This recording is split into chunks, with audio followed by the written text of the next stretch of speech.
Well, this morning we have gone through some further points which I have mentioned in relation to the practice of mindfulness. The real true meaning of mindfulness or mindfulness meditation, and especially the importance of integrating such practice with our daily life, the importance of integrating, so transforming the way of life in itself into a practice of Dharma. So therefore it is very meaningful when great masters like great yogis such as Master Marpa says that I meditate while I am sleeping, I meditate while I am eating, and while I am walking, moving, etc. Because there is a way to integrate every stages of our life into practice of meditation. So that has of course many levels of meaning. On such levels, the levels of Master Marpa, it has still a very advanced level. There is also particular way of practicing, for example, so-called mixing. There are the ninefold mixing, that means mixing the awakened state, mixing also the sleep state. We are mixing the awakened state, sleeping state, the death state, the vado state. All those different stages there is a way of mixing it with so-called ninefold mixing, with which, for example, one mixes sleep with clear light state, and etc. These are of course advanced levels of meditation. So it's also somebody like him is also referring to these. But in general, anybody, any real practitioner of Dharma, always should integrate those awareness, those mindfulnesses integrate in our life through, as I said this morning, instead of that one shall be totally carried away only by the mindfulnesses of the most temporary and mundane objects.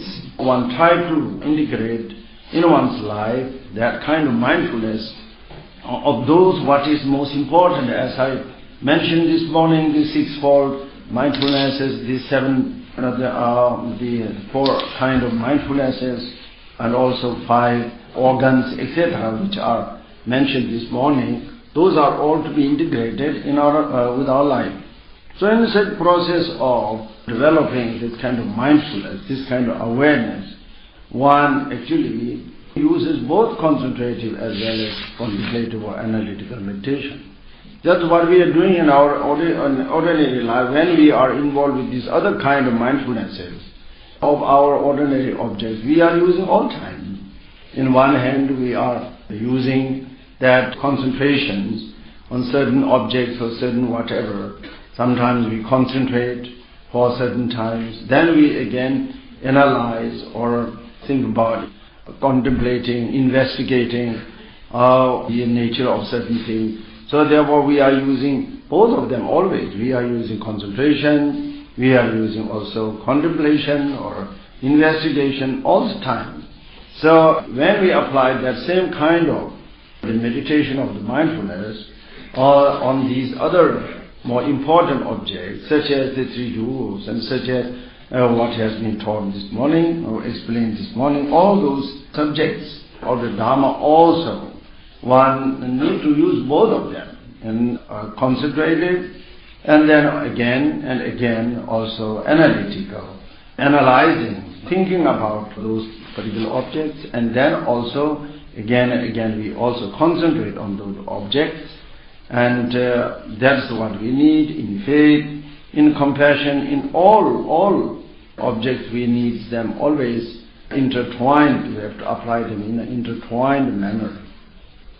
Even just for the accomplishment of very important work, for example, such as making a pizza. We have today a very good one. So for that, whoever has planned that, there's a whole kitchen team, but there's also one who actually plans, most probably is on top. So has to do certain meditations.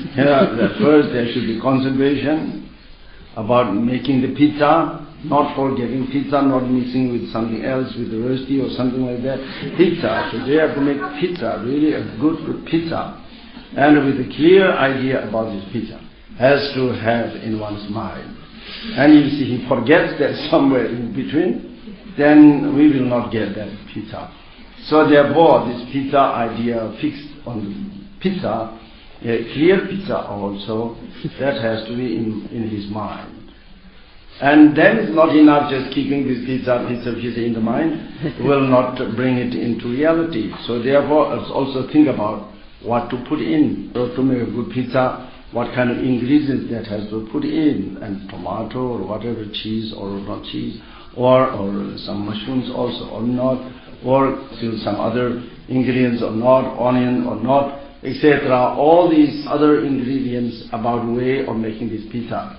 One has to, instead of just fixing on his mind pizza, so instead one has to think about how to make it. At the time also one should be aware of, think carefully, and even before one should have that clear in the mind, how to make it. That is the contemplative, analytical part of the meditation. And so when these come together, and these are again and again concentrated, again and again contemplated, and that is followed by the action. And then finally the result is then the realization of that pizza. That can be quite beneficial for a lot of people, which a lot of people can enjoy. So that is an ordinary work, but it also involves, on one hand, the concentrative aspect of our mind, on the other hand, contemplative, investigating, analytical also, in intertwined manner has to be applied, and then comes the result. That is the same, except the subject is different, so a different subject, but the procedure, how, in which way one has to think about, is always the same. We are going through during these courses on various subjects I mentioned before. Subject faith, subject impermanent, subject suffering, compassion, etc. So now, as already we just said before, we have lots of possibilities for our mind, draw our attention upon, and also to investigate about. There are various possibilities also in the context of the Dharma. So among all these points that we have also learned here as well, one of very important points on object of meditation is now we are coming to this little booklet, what is called the 4 mindfulnesses. Everybody got one like this? Anyway, that's what we have started already, I think last year, this 4 mindfulness. This is just 4 verses, actually 5 verses, that is, which shows the practice of the 4 mindfulness. So in this, such points of these mindfulnesses are also meditation, mindfulness, as I was speaking this morning, but a very important subject, and especially the last time we were talking about also the bhavana of drishti, the meditation of the view, perfect view. Then especially in developing such kind of perfect view meditation, then this kind of mindfulnesses are particularly important. There are so-called 4 mindfulnesses. First mindfulness is mindfulnesses of faith and respect. Then mindfulnesses of compassion. Then mindfulnesses of the proudness and the clarity. Then mindfulness of the ultimate reality. And then mindfulness of the union of appearance and emptiness. So altogether there are 5 mindfulnesses. The last 2 can be put into 1, so therefore it is also 4 mindfulness instead of 5 mindfulnesses. What it essentially teaching is about this mindfulness of the right view. Mindfulness of the right view. That means the right mindfulness of the union of emptiness and appearance. That means union of the 2 truths, which I tried to explain some days ago, which is the essence of all phenomena. That's what it's actually talking about here. As I explained some days ago, with the meaning of dharma, what means dharma? And dharma I explained Dharma is, it has a lot of different meaning. Dharma on the phenomenal level, Dharma means that which holds. Dharma, this word of Dharma is applied to all phenomena, because every phenomena are, Dhara means holding. So hold what? Hold its nature or its identity. And what kind of nature all phenomena has? All phenomena has those two truths, conventional and relative truth. That is the two aspects of the same objects. And that is, there are many different ways one can understand them as two truths, and sometimes also as appearance and emptiness, sometimes as the interdependent existence and the emptiness. There are many ways of calling it, but it refers to the true truths, conventional truth and ultimate truth, which is the very mode of existence, the very nature of every phenomenon. And also sometimes they are referred to as the profoundness and the clearness. Clearness, conventional truth, and profoundness, that's the ultimate truth. So that is the essential point of view. And this is a very important teaching. It's a short but essential teaching. The meaning is actually also very, very quite profound. It's not that easy to immediately grasp it. However, it is an instruction which actually Manjushri has given to the precious Master Tsongkhapa in such a form, in such a condensed form. Master Tsongkhapa passed on such kind of instructions, such kind of very condensed instruction about the reality to the heart disciples, and that way passed on. And the one who put it in this particular form, more in a form of a kind of spiritual experiential song, and that is the Master Kelsang Gyatso, the seventh Dalai Lama, is the one who put it in this form. Actually, it is instruction of Manjushri to Master Tsongkhapa. He was a great master. The Master Seventh Dalai Lama is maybe the most outstanding on the spiritual, from the point of view of spiritual realizations, one of the most outstanding Dalai Lama also, and was a really great spiritual, and so pure in his spiritual practices. He also, out of his own realizations, experiential like poems, has written a lot. Very beautiful and with very profound meaning. There are a lot of, not only this, but many of such kind of spiritual songs. And one of them is this one, which is called also the Four Mindfulnesses. There is the experiential song of the Four Mindfulnesses.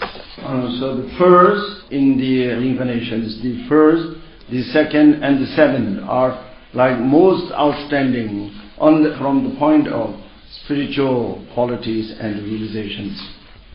Though they are of a very high realizations of Sutra and Tantra every aspect, but their behavior, they completely left that the same behavior as the great Kadamba masters, with that kind of humbleness, with that kind of kindness, that kind of compassionate aspect they always shown. So anyway, what this teaching or advice, what it's saying in the first verse is also mindfulness. First, the mindfulness is mindfulness of the Guru. That is the most important. Actually, that is one of the most important, like key point. The mindfulness of the Guru is most important. Just as I said this morning, we are always practicing the same mindfulness of somebody around us. So we have a whole lot of, or anyway, few people that we are always never forget and always hold in our heart, hold in our mind or wherever, never forgetting, and be always mindful of that. And so, but very often that kind of mindfulness very much to do with our self-cherishing attitude, why we particularly pay attention of a particular person, because it is something belongs to me, it is my something, it is my this or that, and so therefore, because of such a self-cherishing attitude, assisted by very strong attachment and clinging, then we particularly stick ourselves to certain beings, samsaric beings like ourselves. So we already have that kind of capacity of holding somebody in one's mind steadily. However, that kind of how much one holds very steadily, such kind of beings like ourselves, we anyway cannot hold it forever. We are all subject to lose and subject to separate, because neither oneself nor the other have not any capacity, have not at all attained that level of freedom to really to be inseparable or something like that has never achieved. So therefore, how much we try, it is all one is subject to separate and to lose each other. That kind of mindfulness does not have a lasting effect.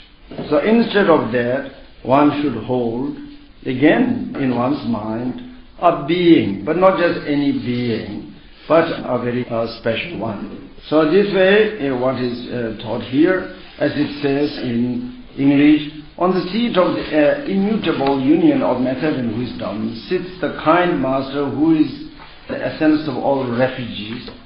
A Buddha who has perfect abandonment wisdom is there, forsaking thoughts of defects, and make a petition with pure perception, not letting your mind stray, place it within admiration and respect.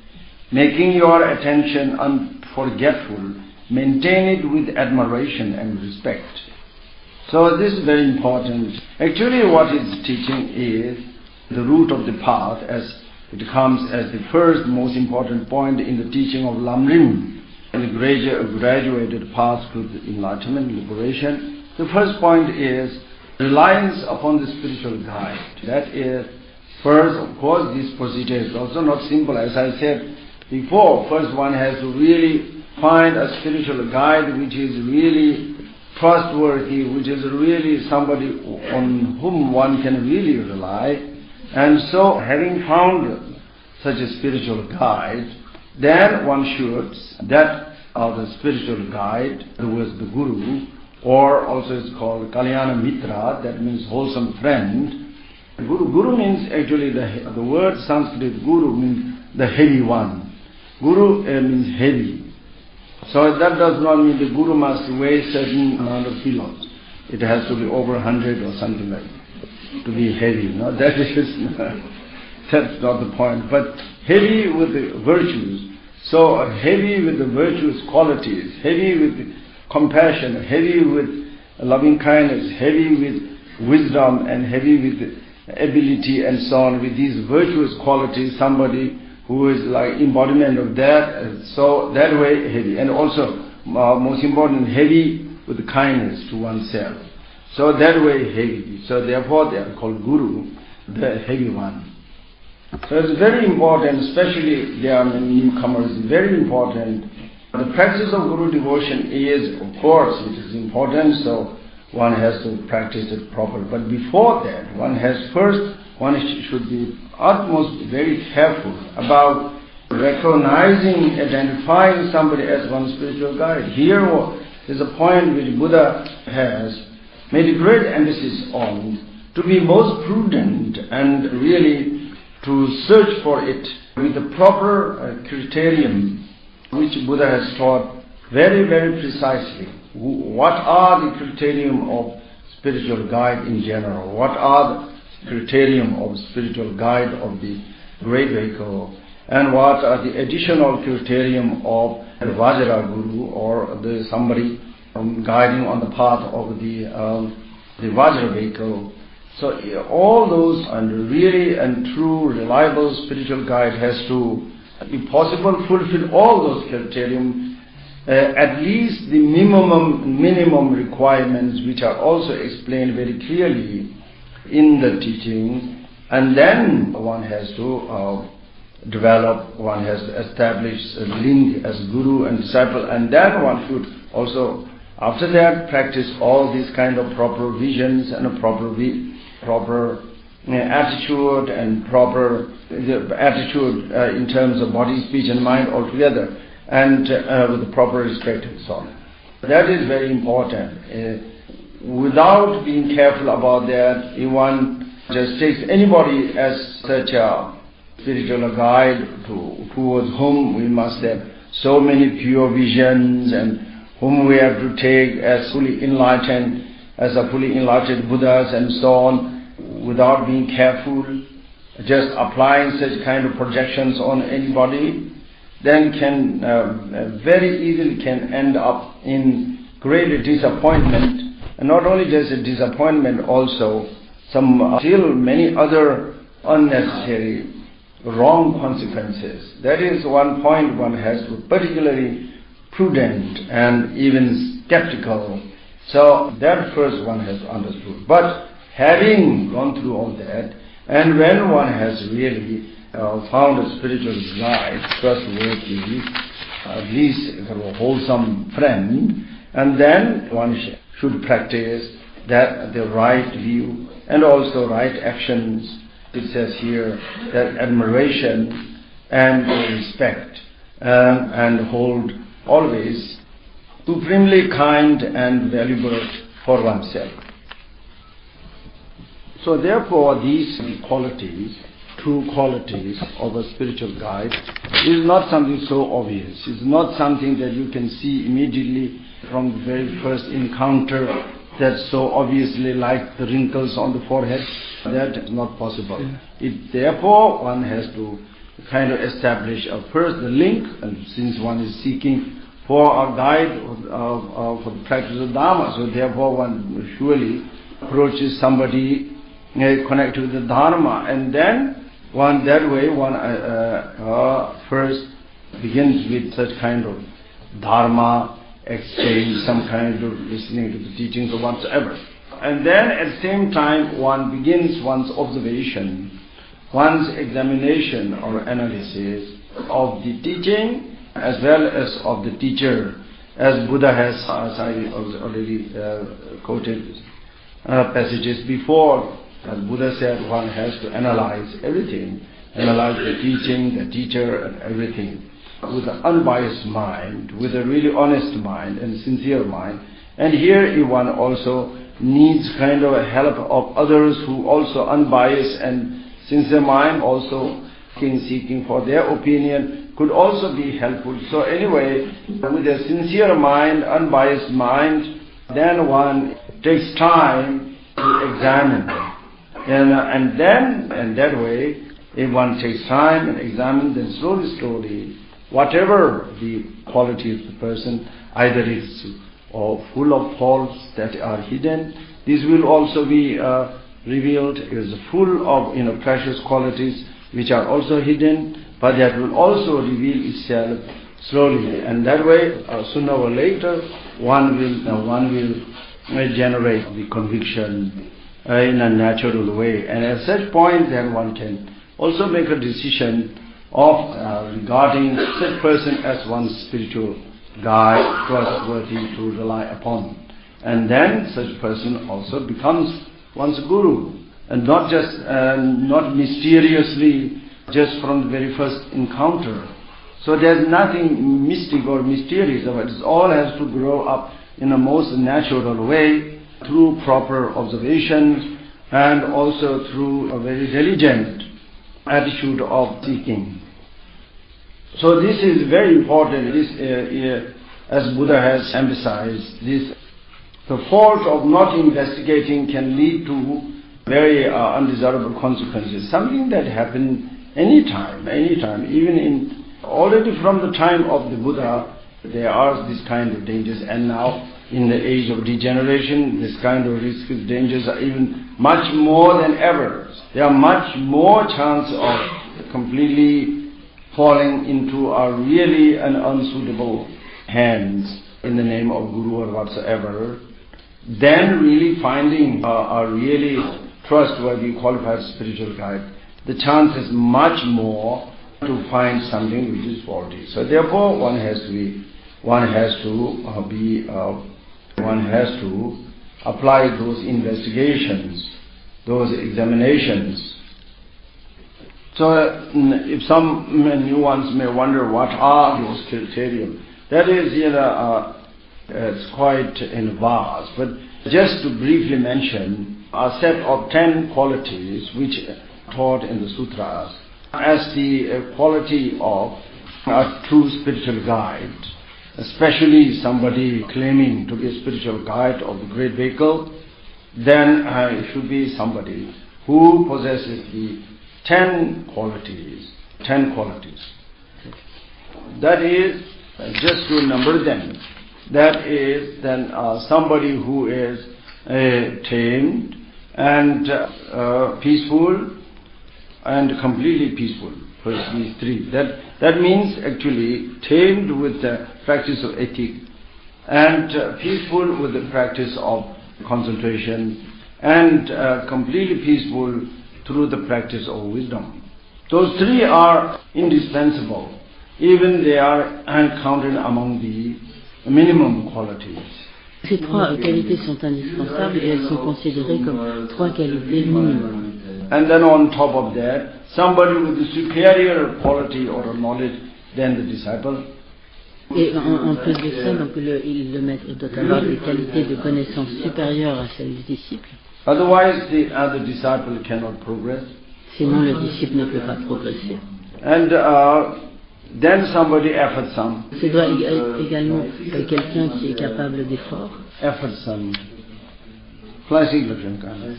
So that means somebody not lazy. Otherwise, then whatever activities of the guru will never be fulfilled. Taking care of disciples and so on is always a hard work. So therefore, if somebody supposed to be a guru is lazy, then that relation will never bring something really a good result. And then also the person should be also rich in the scripture sources. That means not limited in one's dharma sources or knowledges, may it be sutras or tantras or whatsoever. Should be rich and not so limited than somebody who after few things then is finished. And not like that, but abundant in the source of scriptural sources of all aspects. And then also who is particularly clear in one's mind to distinguish the realities. That means somebody who is a very important reason of a spiritual guide, true spiritual guide, is in order to overcome our ignorances and our delusions. And that depends on the clarification, showing clearly the mode of ultimate reality correctly. If this wisdom or about ultimate reality or this ability to show that reality is lacking, then even though our guru is kind and compassionate and so on, cannot help such a spiritual guide ultimately. So therefore somebody, either oneself is totally ignorant about this ultimate reality, or one holds totally in a wrong view with regards to the ultimate reality, and completely opposite to the actual mode of existence phenomena, then somebody like, even though can be compassionate, kind, and has many other things to say, however, is not suitable, because reliance upon such a source cannot help us to overcome our own ignorance and wrong views about the ultimate nature. So therefore this quality is also counted as indispensable minimum quality also.